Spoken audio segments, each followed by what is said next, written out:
So here's how you can hide the shared gallery on the iPad. Let me show you how it works. If you're new here, subscribe so you never miss anything important. So of course you can get inside your gallery, and in the library you have like the main photos, but you can go to the collections and browse all of the other things, and you might be able to access like some shared files or whatever, and you can do some different things. For example, you can reorder it, so you kind of like hide those albums toward the bottom, so you kind of like hide it a little bit like that.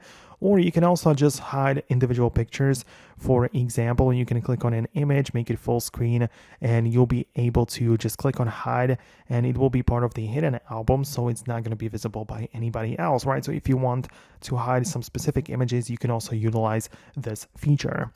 Another possibility for shared albums specifically is to at least permanently stop it from being used by going to the settings, tapping on a profile, iCloud, and the photos, and you can see that I can turn off the shared albums right away, and I will no longer see it inside of my gallery, right? I will be able to re-enable it later and continue with my sharing or whatever, but that is how you can stop it from showing up. So that is something which you might have in mind. Let me know in the comments below if there is something else which you kind of wanted to get fixed and I did not specifically mention that.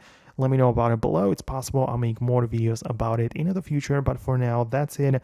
Thanks a lot for watching, and I'll talk to you in the next videos as well. So thanks a lot, and I'll see you later.